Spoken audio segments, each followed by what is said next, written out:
I'm Lee Etherington. I'm here at Wild Hibiscus Distilling Company today in Sydney. We make the finger lime gin. So I live on a farm and we grow finger limes. So it's a native Australian fruit. This one's actually the vodka. The flesh of the finger lime is in little balls like caviar, and that's what's suspended through the vodka there. And this is a product, and the finger lime gin, which takes 18 months to make. So it takes 9 months to grow the fruit on the farm, and then another 9 months to convert the caviar so that it contains its own 40% alcohol vodka or gin that's different to that's why it's floating there. It's the same. It's not buoyancy. No, it's a special process which took me 4 years to develop. And they're just suspended in there. That's really fascinating. People think that when they see it sitting on the shelf, because they'll sit there all day, they think it's printed on the bottle. Yeah. Until you move it, and then they're like, what's going on? You know? I mean, that's fascinating. I've never seen anything like that. Yeah, so the reason I developed it, when I first started, I made the jingle bells, which are gin-filled baubles for Christmas. And they're 50 mils and the balls all sink down to the bottom, which is fine because you just pour it into one drink. But when people were asking me to make the big bottle, I'm like, well, how do we get it so that the same amount of finger lime is in every drink?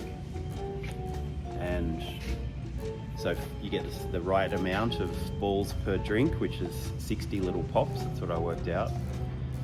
Because if you just put them in and they all sink down the bottom, your first pours have hardly anything, even if you mix it, and then your last pours have way too much. So I had to work out how to do that to get it to suspend, and that's fairly easy to do if there's no alcohol in there. But alcohol is a great solvent, and it dissolves. I have space here. But what's different about our gins, because we grow most of the botanicals on the farm, so we're using them fresh. We'll pick them off the tree in the morning and bring them in for the distillation that day. So we need enormous gin baskets. So typically on a 380 litre still, you'd only have a gin basket about that size. But this is the gin basket. It's very big because we have to fit all the fresh botanicals in. So we grow all the oranges on the farm, we grow the kaffir lime, the Tahitian lime leaf, all the finger limes, coriander seed, and we use a juniper from Bulgaria. So it grows up in the high mountains in Bulgaria. Comes from a little village. It's under snow for 4 months of the year, so it takes. It grows fine here? Not here. That's from Bulgaria, over next to Greece in Europe. You can grow it in Australia, but I don't know. I don't think it's cold enough here to get the flavour. I think they'll grow very quickly. When things grow slowly, you get more oil in the fruit, in the cones, and that's where your flavour comes from. So. There is people growing it here in Australia, but I haven't tried the juniper yet. It'll be interesting to see how it goes. It's also very sweet. So what all kinds of different herbs are in there? So it's kind of a mega citrus gin. So there's actually 2 gins in the bottle.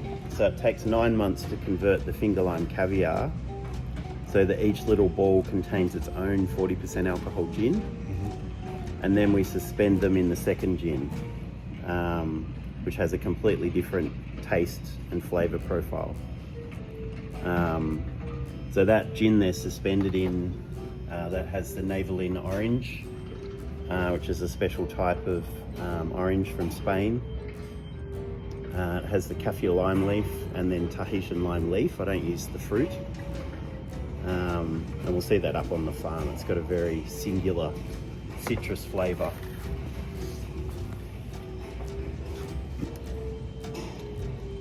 And packaging wise, I like that you did the back dark, so it really makes the balls pop. Yes. That's good design. I like that. Yeah, this is a bottle I kind of inherited from a business that I bought. So I didn't do the bottle design, but I own the bottle shape. And then we it's very easy to grab and pour. Yeah. Because it's a heavy bottle, it's got a big slug in the bottom. And then, yeah, we used that shape again on the metal label. Yeah, that's nice. Which was a bit of a nightmare to get right, but we got it right eventually. We still put all the labels on by hand because, being metal, it's almost impossible to automate that. You can't put them on a roll. And then on the back is the description of each of the different varieties. Yeah, it's just a bit of fun, Can't take yourself too seriously. It's the only thing I've ever seen that you can hang on a tree and actually have a better use for it. Yeah, a bit of use, You know what it's like having kids. When you've had too much Christmas, you can pull off a bottle and make yourself a cocktail. Christmas is always pretty stressful.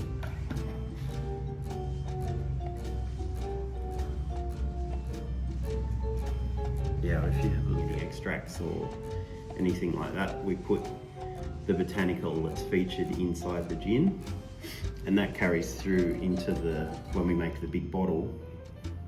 So this is the Hibiscus gin. You can see the little flowers are in there as well. And we don't filter to make it a crystal clear gin because a lot of the flavour is actually in those particles that are in there. This is another one. Because the flowers are they've got this beautiful floral, limey citrus flavour that's just like nothing else. So I've got to wait till spring, strip all the flowers off. We use that in a separate distillation to make the finger lime vodka. And then after they finish flowering, then I basically cut the tree back to a skeleton, and then all the leaf goes into our finger lime gin. And then they grow back very quickly. This one needs some nitrogen. And over there is Sydney. Yeah, right on the horizon. And it's nice and clear. You can just see the top of the harbour bridge. So on New Year's Eve, they do all the fireworks. The whole floodplain lights up with fireworks everywhere. And you can see they shoot them off the top of the harbour bridge. What a great place to watch massive storms. Yes, you're right. Yeah, especially we get these storms. They roll down from the north following the coast, and they're crazy electrical storms, and you can actually see the lightning shooting up and down. Wow. And just sit here with a gin or a wine and watch it roll by. So I would call this Naval Point. It's a good place to go sit and contemplate your navel. Yes.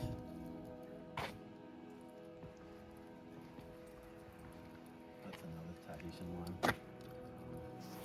They've finished for the year about a month ago. That's what They look like chili peppers. Yeah, but inside the caviar's pink, I'll be damned. naturally pink. So that's what I use for the deep dark red, the one you had with ginger beer. Yeah. This variety has a few seeds in it, but not a lot. And it's quite a bit more aromatic. The chefs really love this variety because you've got the colour, and it's aromatic and looks good. They're small. They use this on salads, seafoods, oysters, you name it, just to get that little lime burst surprise. And nobody expects pink limes. Yeah.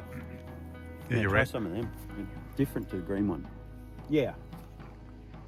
And you can see it's like the thorn birds. A lot of them get stuck on the spikes when they fall down.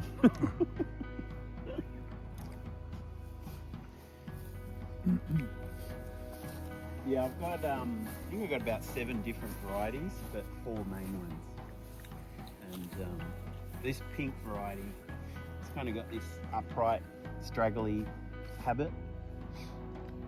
The thorns aren't too big, but they still rip you apart. Oh, yeah. It's like I've been in a fight with a tiger after I work on the finger limes. You kind of get used to it. And these, so I planted all these trees almost 20 years ago now. So I actually started And this was one of the first commercial plantations of finger limes, so it was only a new crop 20 years ago. No one really knew how to grow them. No one knew which varieties were going to do well, which rootstock. They're all grafted onto a commercial rootstock. And yeah, I just took a risk, but I started planting down the hill at the bottom and planted all the way up. And the bottom, I didn't really know what I was doing. So a lot of those trees haven't grown well. A lot of them died. But by the time I got up to this part, I knew what I was doing and pretty much didn't lose any trees. And they made heaps of fruit. Ripens first. So it's the start of the season, we start picking these. So there's not much left on the trees now. It smells good just being here. You can smell it. Yeah. Yeah, so these fruit, yeah, they're all a bit, still got good colour, but we wouldn't sell them. We only sell fruit off the tree. Once they hit the ground, they get mushy. Yeah, they get mushy and they get the spores from the ground on it, and they don't have good shelf life. And just like you would have seen in Tasmania, we've got all these lichens growing on everything. Mm-hmm. So the microclimate here at Currajong Heights, we're in a temperature inversion zone. So 5 minutes up the road, they grow apples, which need a heavy frost to set fruit. 5 minutes down the road, they get heavy frost. But where we are here, we're in a little temperature inversion zone. It's about 100 meters in altitude and we don't get any frost. It's about 10 degrees warmer in winter than up there or down there.